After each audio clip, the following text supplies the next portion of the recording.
ഈശോ മിശിഹായ്ക്ക് സ്തുതിയായിരിക്കട്ടെ. ഞാൻ ലിസ ജോർജ്, ഫിലോക്കാരയിൽ നിന്ന്. ദൈവത്തെ സ്നേഹിക്കുന്നവർക്ക്, അവിടുത്തെ പദ്ധതി അനുസരിച്ച് വിളിക്കപ്പെട്ടവർക്ക് അവിടുന്ന് സകലതും നന്മയാക്കി മാറ്റുന്നു. അതേ പ്രിയമുള്ളവരെ, നമ്മുടെ ജീവിതത്തിൽ എന്ത് തന്നെ സംഭവിച്ചാലും അതെല്ലാം നമ്മുടെ ഉപരി നന്മയാക്കി ദൈവം മാറ്റുന്നു എന്ന് തിരുവചനം നമ്മോട് പറയുന്നുണ്ട്. യെരമ്യാ പ്രവാചകനിലൂടെ കർത്താവ് ഇപ്രകാരം പറയുന്നു: ഞാൻ നിന്നെ ഉരുക്കി വാർത്തെടുക്കുന്നു, കഷ്ടതയുടെ തീച്ചൂളയിലിട്ട്. അതെ, എനിക്ക് വേണ്ടി മാത്രം എന്ന്. കർത്താവായ ദൈവമാണ് നമ്മളോട് പറഞ്ഞത്, ഞാൻ നിന്നെ ഉരുക്കി വാർത്തെടുക്കുന്നു, കഷ്ടതയുടെ തീച്ചൂളയിലിട്ട് എനിക്ക് വേണ്ടി മാത്രം. നമ്മൾ ആ വചനത്തിന്റെ ആഴങ്ങളിലേക്ക് ഒന്ന് കടന്നേ. സൃഷ്ടാവായ ദൈവം നമ്മളോട് പറയുകയാണ്, മക്കളെ, കഷ്ടപ്പാടുകൾ നിനക്ക് തന്ന് കഷ്ടപ്പാടുകളിലൂടെ നിന്നെ കടത്തി വിട്ടിട്ട് നിന്നെ എന്റേതാക്കി തീർക്കാനാണ് ഞാൻ ആഗ്രഹിക്കുന്നത്. നീ എൻ്റെ സ്വരം ശ്രവിക്കുവാനും എന്നെ തിരിച്ചറിയുവാനും വേണ്ടിയിട്ടാണെന്ന് തിരുവചനം നമ്മെ ഓർമ്മിപ്പിക്കുന്നു. 119 സങ്കീർത്തനത്തിൽ ഇപ്രകാരം പറയുന്നു: കർത്താവേ, ദുരിതങ്ങൾ എനിക്ക് ഉപകാരമായി, തന്മൂലം ഞാൻ അങ്ങയുടെ ചട്ടങ്ങൾ അഭ്യസിച്ചുവല്ലോ. അതെ, സഹനങ്ങളും ദുരിതങ്ങളും ഉണ്ടാകുമ്പോൾ ഞാനെന്ന വ്യക്തി എന്നിലേക്ക് തന്നെ തിരിയുന്നു, അല്ലെങ്കിൽ കുടുംബത്തിലേക്ക് നോക്കുന്നു. ഇതെന്തുകൊണ്ട് സംഭവിച്ചു? എന്താണിങ്ങനെ? ഇതാരുടെ കുറ്റമാണ്? കുടുംബത്തിൻ്റെ കുറ്റമാണോ, എൻ്റെ കുറ്റമാണോ എന്ന് ഞാൻ തിരിഞ്ഞു നോക്കിക്കൊണ്ടേയിരിക്കും. അവസാനം ഞാൻ എന്നിലേക്ക് തിരിയും. എന്നിലേക്ക് തിരിയുമ്പോൾ എൻ്റെ കുറവുകൾ ഞാൻ കണ്ടെത്തുന്നു, എൻ്റെ പോരായ്മകൾ ഞാൻ കണ്ടെത്തുന്നു. എന്നിട്ട് ദൈവവുമായി ഐക്യപ്പെടുവാനായിട്ട് ഞാൻ ആഗ്രഹിക്കുകയാണ് ചെയ്യുന്നത്. എൻ്റെ കുറവുകളെ എൻ്റെ ദൈവത്തിൻ്റെ തിരുമുമ്പിൽ സമർപ്പിച്ചുകൊണ്ട്, എൻ്റെ പോരായ്മകളെ തിരുത്തിക്കൊണ്ട് ദൈവസ്നേഹത്തിലേക്ക് ഞാൻ കടന്നു വരാൻ തുടങ്ങുന്നു. അതാണ് സങ്കീർത്തകൻ പറഞ്ഞത്: കർത്താവേ, ദുരിതങ്ങൾ എനിക്ക് ഉപകാരമായി, തന്മൂലം ഞാൻ അങ്ങയുടെ ചട്ടങ്ങൾ അഭ്യസിച്ചുവല്ലോ എന്ന്. ജോബിന്റെ പുസ്തകത്തിൽ ഇപ്രകാരം പറയുന്നുണ്ട്: ദൈവമേ, അങ്ങയെക്കുറിച്ച് ഞാൻ കേട്ടിട്ടേ ഉള്ളൂ, എന്നാൽ എനിക്കെല്ലാം നഷ്ടപ്പെട്ട ഈ അവസ്ഥയിൽ ഞാൻ അങ്ങയെ എൻ്റെ അടുത്ത് കാണുന്നു, മാത്രമല്ല അങ്ങയുടെ സ്വരം ഞാൻ ശ്രവിക്കുന്നുവെന്ന്. അതെ, നമ്മുടെ ജീവിതത്തിൽ ഒന്നു മാറി ദുരിതങ്ങളും സഹനങ്ങളും ഉണ്ടാകുമ്പോൾ അത് ദൈവവുമായി നമ്മളെ ഐക്യപ്പെടുത്താനാണ്. വിശുദ്ധ അൽഫോൻസ് ലിഹാരിയുടെ ജീവിതത്തിൽ ഇപ്രകാരം പറയുന്നുണ്ട്: നമ്മളെ ഒന്ന് ആശ്വസിപ്പിക്കുവാനോ നമ്മളെ ഒന്ന് സഹായിക്കുവാനോ ഇല്ലാത്ത വിധം എപ്പോഴും കുറ്റപ്പെടുത്തലുകളും ഒറ്റപ്പെടുത്തലുകളും നമ്മളുടെ ജീവിതത്തിൽ ഉണ്ടാകുമ്പോൾ അത് ദൈവത്തിൻ്റെ ഒരു വിളിയാണ്. എന്തിന്? ദൈവം നേരിട്ട് നിന്നെ ആശ്വസിപ്പിക്കാനായിട്ട് ദൈവം വിളിക്കുന്ന ഒരു വിളിയാണ് അതെന്ന്. എന്തെന്നാൽ ദൈവം നേരിട്ട് ആശ്വാസവും സമാധാനവും തരുന്ന വ്യക്തി ശക്തനും ധീരനുമായിരിക്കും. ഏത് വലിയ പ്രതികൂല സാഹചര്യങ്ങൾ ഉണ്ടായാലും, അഗ്നി പോലുള്ള അവസ്ഥ മുന്നിലൂടെ കടന്നു വന്നാലും അവയെല്ലാം ചവിട്ടി മെതിച്ച് ശിരസുയർത്തി അവയുടെ മുമ്പേ നടന്നു പോകുവാൻ ദൈവം അവന് കൃപ കൊടുക്കുന്നു. എന്നാൽ ഒരു മനുഷ്യനിൽ ആശ്രയിക്കുന്ന വ്യക്തിക്ക് മനുഷ്യനിലൂടെ കിട്ടുന്ന സമാധാനം അല്ലെങ്കിൽ ആശ്വാസം അത് ഏതാനും മാസങ്ങൾ മാത്രമേ നിലനിൽക്കുകയുള്ളൂ. വീണ്ടും നമുക്ക് പ്രശ്നങ്ങൾ ഉണ്ടാകും, വീണ്ടും നമ്മൾ വേറൊരാളെ ആശ്രയിക്കും. അങ്ങനെ മനുഷ്യനിൽ നിന്ന് മനുഷ്യനിലേക്ക് ആശ്രയിക്കുവാനായിട്ട് നമ്മൾ കടന്നു പോകുന്നു. എന്നാൽ യഥാർത്ഥമായ ആശ്വാസം നമുക്ക് ലഭിക്കുന്നുമില്ല. എന്നാൽ നേരിട്ട് ദൈവം നമുക്ക് ആശ്വാസം തരുമ്പോൾ തീർച്ചയായിട്ടും അത് എന്നെന്നും നിലനിൽക്കും. അതിനുള്ള വിളിയാണ് നമ്മുടെ ജീവിതത്തിലെ സഹനങ്ങൾ. അതിന് നാം എന്ത് ചെയ്യണം? നമ്മുടെ ജീവിതത്തെ നാം ആയിരിക്കുന്ന അവസ്ഥയിൽ നമ്മുടെ സഹനങ്ങൾ പൂർണ്ണമായി ദൈവത്തിൻ്റെ കൈകളിലേക്ക് ഫലമേൽപ്പിക്കുകയാണ് വേണ്ടത്. ദൈവത്തിൻ്റെ കൈകളിലേക്ക് സമ്പൂർണമായിട്ട്, എൻ്റെ കർത്താവേ, ഇതാണ് എൻ്റെ പ്രശ്നം, ഈ ദുരിതത്തിലൂടെ ഞാൻ കടന്നു പോകുന്നു, ഒരു നല്ല വാക്ക് പറയാൻ ആരുമില്ല, എന്നെ ആശ്വസിപ്പിക്കാൻ ആരുമില്ല, എനിക്ക് ആശ്വാസം കിട്ടുന്നില്ല എന്ന് നമ്മൾ ദൈവത്തോട് പറയുമ്പോൾ ദൈവമായ കർത്താവ് നേരിട്ട് വന്ന് നമുക്ക് ആശ്വാസം തരും. തീർച്ചയായിട്ടും ദൈവം നമ്മളെ ആശ്വസിപ്പിക്കുന്നത് നമുക്കറിയാൻ പറ്റും. നമ്മുടെ ജീവിതത്തിലൂടെ ഞാൻ ദൈവത്തിൻ്റെതും ദൈവം എൻ്റേതുമായി അവിടുന്ന് കരം പിടിച്ച് നമ്മളെ മുന്നോട്ട് നയിക്കുന്നത് നമുക്ക് അനുഭവിക്കാൻ കഴിയും. അതാണ് കർത്താവ് പറഞ്ഞത്, കഷ്ടതയുടെ തീച്ചൂളയിലിട്ട് നിന്നെ ഞാൻ ഉരുക്കി വാർത്തെടുക്കുന്നു. എനിക്ക് വേണ്ടി മാത്രം. നമ്മെ സൃഷ്ടിച്ച പ്രപഞ്ചത്തിന്റെ കർത്താവായ ദൈവമാണ് നമ്മോട് പറഞ്ഞത്. ഇതിൽ കൂടുതൽ നമുക്ക് എന്താ വേണ്ടത്?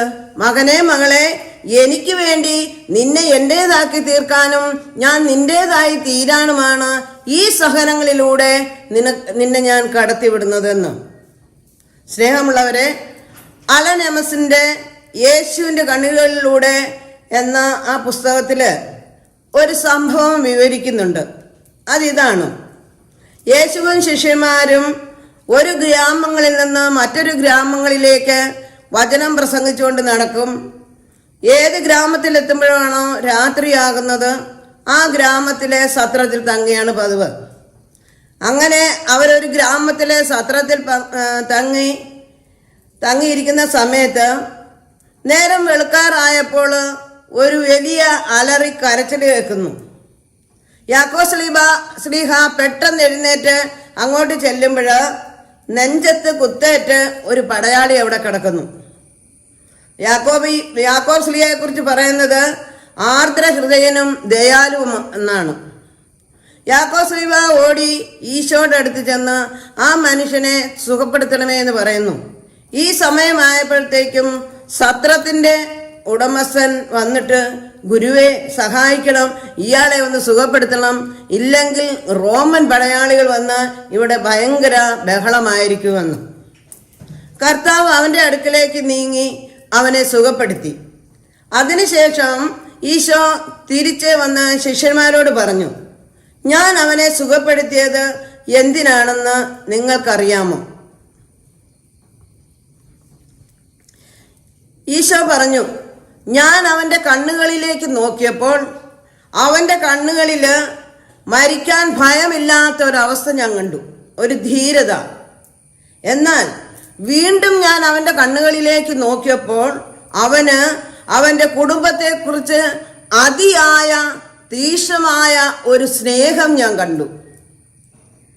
അവൻ്റെ കുടുംബത്തിൻ്റെ അവസ്ഥയെക്കുറിച്ച് അവൻ്റെ മനസ്സിലൂടെ കടന്നു പോകുന്ന ചിന്ത ഞാൻ കണ്ടു. ഒട്ടും പോലും സ്വാർത്ഥതയില്ലാതെ സ്നേഹത്തോടെ ആ തീക്ഷ്ണത, കുടുംബത്തെ പോറ്റാനുള്ള അയാളുടെ തീക്ഷ്ണത ഞാൻ കണ്ടതുകൊണ്ടാണ് അയാളെ ഞാൻ സുഖപ്പെടുത്തിയത്. മാത്രമല്ല, ഈ സംഭവത്തിലൂടെ അയാൾക്ക് തോന്നുന്ന ഈ വലിയ സംഭവം, ഈ സഹനത്തിലൂടെ അവനെ പിതാവായ ദൈവത്തിൻ്റെ പക്കലേക്ക് അടുപ്പിക്കുകയും കൂടിയാണ് എൻ്റെ ലക്ഷ്യം. സ്നേഹമുള്ളവരെ, ഇതിൽ നിന്ന് നാം എന്താണ് മനസ്സിലാക്കേണ്ടത്? നമ്മുടെ ജീവിതത്തിൽ നമ്മുടെ കുടുംബം, അതെ, നമ്മുടെ കുടുംബത്തെ ദൈവം നമ്മെ പരമേൽപ്പിച്ച കുടുംബമാണെന്ന ബോധ്യത്തോടുകൂടി ആരിൽ നിന്നും ഒന്നും പ്രതീക്ഷിക്കാതെ സ്വാർത്ഥതയില്ലാതെ ദൈവസ്നേഹത്തെ പ്രതി ഇതെൻ്റേതാണ് എന്ന ബോധ്യത്തോടുകൂടി എൻ്റെ കുടുംബത്തിൽ ആരൊക്കെ ഉണ്ടോ അവരെ ശുശ്രൂഷിക്കുകയും അവർക്ക് വേണ്ടി ആത്മാർത്ഥമായി ഞാൻ ജീവിക്കുകയും ചെയ്യുമ്പോൾ ഞാനൊരു കുടുംബസ്നേഹിയായി മാറുന്നു. ഇതെൻ്റെ കുടുംബമാണ്. ഞാൻ അവരിൽ നിന്നും ഒന്നും പ്രതീക്ഷിക്കുന്നില്ല. മക്കളിൽ നിന്നോ അല്ലെങ്കിൽ ഭാര്യയിൽ നിന്നോ സഹോദരങ്ങളിൽ നിന്നോ. ദൈവം എന്നെ ഫലമേൽപ്പിച്ച എൻ്റെ കുടുംബം ആ ദൈവത്തിൻ്റെ ഹിതമനുസരിച്ച് സ്നേഹിച്ച് ആ കുടുംബത്തിന് വേണ്ടി എല്ലാം ഞാൻ ഒട്ടും പോലും സ്വാർത്ഥതയില്ലാതെ ചെയ്തു കൊടുക്കുമ്പോൾ ഞാനൊരു കുടുംബസ്നേഹിയാകുന്നു. കർത്താവ് പറയുന്ന കുടുംബസ്നേഹിക്ക് ദൈവം നൽകുന്ന 2-3 അനുഗ്രഹങ്ങളുണ്ട്. ഒന്ന് ഏതാണെന്നോ? അവനെ അപകട മരണത്തിൽ നിന്ന് കർത്താവ് രക്ഷിക്കുന്നു. 2, അവന് ദീർഘായുസ് നൽകുന്നു. 3, അവന്റെ കുടുംബത്തിലേക്ക് ദൈവം കടന്നു വരികയും കൃപയ്ക്കുമേ കൃപ കൊണ്ട് അവനെ നിറച്ച് നയിക്കുകയും ചെയ്യും. നമ്മുടെ കുടുംബത്തിലേക്ക് ദൈവം കടന്നു വരുമ്പോൾ അവിടെ പിതാ, പുത്ര, പരിശുദ്ധാത്മാവുണ്ട്. അപ്പോൾ നമ്മുടെ കുടുംബം എന്തായി തീരും? അത് ഒരു സ്വർഗമായി തീരും. അതെ, നമ്മുടെ കുടുംബം ഒരു സ്വർഗമായി തീർക്കാനുള്ള ദൈവത്തിന്റെ വിളിയാണ് നമ്മുടെ സഹനങ്ങൾ. വീണ്ടും ആ പുസ്തകത്തില് ഈശോ പറയുന്ന ഒരു കഥയുണ്ട്. ഈ സംഭവം എല്ലാം കഴിഞ്ഞ് ആ മനുഷ്യനെ സുഖപ്പെടുത്തി ആ മനുഷ്യനെ വിട്ടതിന് ശേഷം ഒത്തിരി ആളുകൾ കർത്താവിന്റെ പ്രസംഗം കേൾക്കാനായിട്ട് വന്നു. ഈശോ അവിടെ പിതാവിന്റെ കരുണയെ പറ്റിയാണ് പറയുന്നത്. നിങ്ങൾ പ്രാർത്ഥിക്കുന്നതെന്തും പിതാവായ ദൈവം നിങ്ങൾക്ക് തരും, അതിനുള്ള ഉത്തരം തരും എന്ന് ഈശോ അവിടെ ഉറപ്പായിട്ട് തൻ്റെ ചുറ്റും കൂടിയ ജനത്തോട് പറയുന്നുണ്ട്. പിതാവ് നിശ്ചയിച്ച സമയത്ത് അവിടുന്ന് ഇറങ്ങി വന്ന് നിങ്ങളുടെ പ്രാർത്ഥന ശ്രവിക്കും എന്ന് കർത്താവ് തൻ്റെ ചുറ്റും കൂടിയ ജനങ്ങളോട് പറയുന്നുണ്ട്. അവിടെ പറയുന്ന ഒരു കഥയാണിത്. ഒരു ഗ്രാമത്തില് ഒരു ധനികനായ മനുഷ്യനുണ്ടായിരുന്നു. വലിയ പ്രകൃതിക്ഷോഭം നിമിത്തം അയാളുടെ സ്വത്തെല്ലാം നഷ്ടപ്പെട്ടു. അയാള് ദേവാലയത്തിൽ പോയി സാഷ്ടാംഗം പ്രണമിച്ച് കരഞ്ഞ് പ്രാർത്ഥിച്ചു. പിതാവേ, എൻ്റെ മേൽ കരുണയായിരിക്കണമേ, എൻ്റെ ഈ അവസ്ഥയിൽ നിന്നും കരകയറ്റണമേ. നീ എന്നെ എൻ്റെ ഈ അവസ്ഥയിൽ നിന്നും കരകയറ്റിയാൽ തീർച്ചയായിട്ടും എനിക്കുള്ളത് പാവങ്ങളുമായി പങ്കുവെച്ച് ഞാൻ മുന്നോട്ട് പോകുമെന്ന്. പിതാവായ ദൈവം, കരുണാമയനായ ദൈവം അവന്റെ പ്രാർത്ഥന കേട്ടു. അവൻ ഉത്തരം നൽകി. തിരിച്ച് അവൻ വീട്ടിൽ ചെല്ലുമ്പോൾ അവന്റെ പൂർവീകമായ കിട്ടേണ്ട സ്വത്ത് അവനെ കാത്തിരിപ്പുണ്ടായിരുന്നു എന്നാണ് പറയുന്നത്. എന്ന് പറഞ്ഞാൽ അവന്റെ അമ്മാവൻ വഴിയുള്ള സ്വത്ത്. അമ്മാവൻ മരിച്ചുപോയി, അയാളുടെ വീടും സ്വത്തും എല്ലാം അവകാശി ഇവനാണെന്ന് എഴുതി വെച്ചിട്ടുണ്ടായിരുന്നു. ആ സ്വത്ത് കിട്ടിയതോടെ അവൻ വലിയ പണക്കാരനാകുവാനും തിന്നും കുടിച്ചുമൊക്കെ ജീവിക്കുവാനും തുടങ്ങി.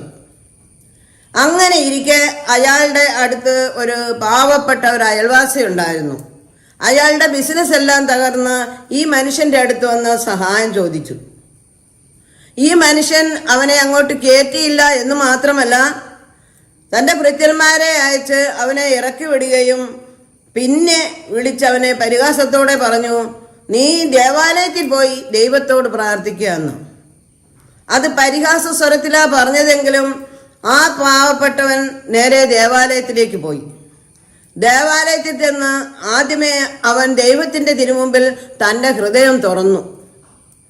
താൻ അനുഭവിക്കേണ്ടി വന്ന ആ മനുഷ്യനിൽ നിന്ന് വന്ന പരിഹാസങ്ങളെല്ലാം പിതാവിൻ്റെ കയ്യിൽ സമർപ്പിച്ചു. എന്നിട്ട് അവൻ പറഞ്ഞു, പിതാവേ, ഞാൻ ഈ മനുഷ്യനോട് ക്ഷമിക്കുന്നു, അങ്ങും ഈ മനുഷ്യനോട് ക്ഷമിക്കണമെന്ന്. എന്നിട്ട് ഈശോ പറയുകയാണ്, ഈ പ്രാർത്ഥന പിതാവിന് ഏറെ ഇഷ്ടമായി. പിതാവ് അവനെ അനുഗ്രഹിച്ചു. അവൻ തിരിച്ച് വീട്ടിൽ ചെല്ലുമ്പോൾ പല വ്യക്തിയിലൂടെ അവന്റെ ബിസിനസ് പുരോഗമിക്കുവാനുള്ള സാമ്പത്തിക സഹായം അവിടെ ലഭിച്ചു. അതാണ് കർത്താവ് പറയുന്നത്, നീ ഹൃദയപൂർവ്വം ക്ഷമിക്കുക മാത്രമല്ല, നിന്നെ ദ്രോഹിച്ച ഏതൊരു വ്യക്തിയാണെങ്കിലും അവർക്ക് വേണ്ടി നീ ക്ഷമ ചോദിക്കണം. പ്രത്യേകിച്ച് ഭാര്യ എന്ന നിലയിൽ, ഭർത്താവ് എന്ന നിലയിൽ, അല്ലെങ്കിൽ അപ്പൻ എന്ന നിലയിൽ, അമ്മ എന്ന നിലയിൽ, അല്ലെങ്കിൽ നമ്മുടെ അയൽക്കാരായിരിക്കാം, സഹോദരനായിരിക്കാം, ഇല്ലേ? അവർ ഏതെങ്കിലും വിധത്തില് നമുക്ക് ദ്രോഹങ്ങളോ അല്ലെങ്കിൽ അവർ ഏതെങ്കിലും വിധത്തില് തെറ്റുകളിലേക്ക് വീണു പോകുന്നു. ഞാൻ കണ്ടതാ. ഒരു ഭാര്യ ഭർത്താവ് എന്ന നിലയിൽ നമുക്ക് പറയാം, ഞാൻ എൻ്റെ കണ്ണുകൊണ്ട് കണ്ടതാ, ഇന്നത് ചെയ്തു. ഒരു കാര്യം കൂടാതെയാണ് എന്നെ വഴക്ക് പറയുന്നത്.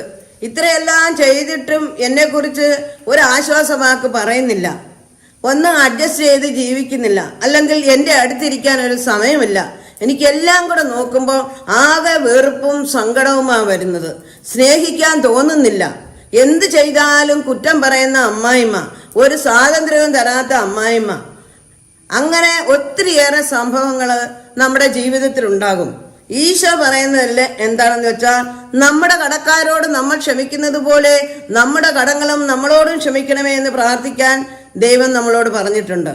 എന്നാൽ ഒന്നുകൂടി കൂട്ടിച്ചേർക്കുകയാണ്, മക്കളെ, നിങ്ങളെ ദ്രോഹിക്കുന്നവരോട് നിങ്ങൾ ഹൃദയപൂർവ്വം ക്ഷമിക്കുക. മാത്രമല്ല, അവർക്ക് വേണ്ടി പിതാവായ ദൈവത്തിന്റെ മുമ്പിൽ ക്ഷമ ചോദിക്കാൻ നീ കടപ്പെട്ടതാണ്. ഉദാഹരണം പറഞ്ഞാൽ, ഒരു ഭർത്താവ് പല തെറ്റിലൂടെ കടന്നു പോവുകയാണ്. ഭാര്യയ്ക്ക് അത് 100% തെറ്റാണെന്ന് അറിയാം. അന്നേരം ഭാര്യ എന്ത് ചെയ്യണം? അയാൾക്ക് വേണ്ടി ക്ഷമിക്കാൻ പറ്റില്ലെങ്കിൽ ഈശോയോട് ക്ഷമ ചോദിച്ചു വാങ്ങി അയാളോട് നിരുപാധികം ക്ഷമിക്കണം. ക്ഷമിച്ചാൽ മാത്രം മതിയോ? അയാൾക്ക് വേണ്ടി പിതാവിനോട് നീ ക്ഷമ കൊടുക്കണമേ എന്ന് മധ്യസ്ഥം വഹിക്കണം. ക്ഷമ കൊടുത്ത് അയാൾ തിരിച്ചു വരുവാനുള്ള കൃപ നൽകണമേ എന്ന് നീ പ്രാർത്ഥിക്കണം.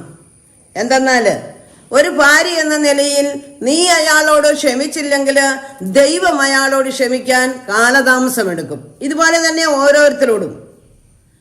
സ്നേഹമുള്ളവരെ, അതുകൊണ്ടാണ് ഞാൻ പറയുന്നത്, നമ്മുടെ സഹനങ്ങൾ ദൈവത്തെ തിരിച്ചറിയാനുള്ളതാണ്, ദൈവത്തെ സ്വന്തമാക്കാനുള്ളതാണ്. സഹനം ഒരു ദൈവവിളിയാണെന്ന് അതുകൊണ്ടാണ് അൽഫോൻസ് ലിഗോരി നമ്മളോട് പറയുന്നത്.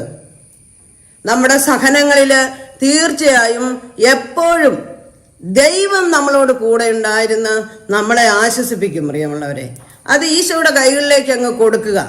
നമ്മൾ ഒന്ന് മാറി ആശ്വാസത്തിനായി ഓടുന്ന സമയം കൊണ്ട് ദൈവത്തിന്റെ കൈകളിലേക്ക് നമ്മുടെ സാധനങ്ങളെ സമർപ്പിച്ച് സ്വസ്ഥമായി അല്പസമയം ഞാൻ ഇരുന്നാൽ അവിടെ നീ അറിയാതെ ദൈവത്തിന്റെ സമാധാനം ഒഴുകി വരും. എന്റെ സമാധാനം ഞാൻ നിങ്ങൾക്ക് നൽകുന്നു, അത് ലോകം തരുന്നത് പോലെ അല്ല. കർത്താവ് പറയാണ്, ലോകം തരുന്നത് പോലെ അല്ല. ലോകത്തിൽ നിനക്ക് ഞെരുക്കവും കഷ്ടപ്പാടും ബുദ്ധിമുട്ടും ഉണ്ട് എന്ന് കർത്താവ് ഉറപ്പ് തരികയാണ്. എന്റെ സമാധാനം എന്താണ്? ലോകത്തിലെ ഞെരുക്കങ്ങളെയും ബുദ്ധിമുട്ടുകളെയും അതിജീവിച്ച് ദൈവോന്മുഖമായി ജീവിച്ച് ദൈവത്തോട് ചേർന്ന് ജീവിക്കുവാൻ നിന്നെ വിട്ടുകൊടുക്കുന്നതാണ്. ദൈവത്തിന്റെ കരം പിടിച്ച് നിന്നെ നയിക്കുന്നത് നീ വിട്ടുകൊടുക്കുകയാണ്. ഒത്തിരി സഹനമുണ്ടാകുമ്പോൾ നമ്മുടെ ഈശോയുടെ അടുത്ത് ചെന്നൊന്ന് ഇരിക്കുക, ഒന്നും മിണ്ടണ്ട. കുറേ സമയം നമുക്ക് കഥകടച്ചൊന്ന് ഇരിക്കാൻ പറ്റിയാൽ നമ്മുടെ ആത്മാവ് തന്നെ നമ്മുടെ സങ്കടങ്ങൾ ഈശോയോട് പറഞ്ഞോളും.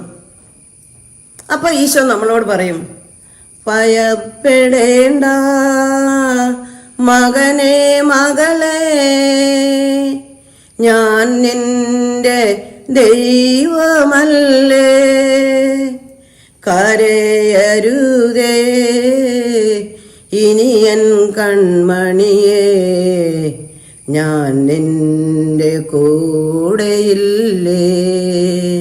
ഭയപ്പെടേണ്ട മകനെ മകളെ, ഞാൻ നിന്റെ ദൈവമല്ലേ, കരയരുതേ ഇനി എൻ കൺമണിയേ, ഞാൻ നിന്റെ കൂടെയില്ലേ, ഞാൻ നിന്റെ അരുകിലില്ലേ.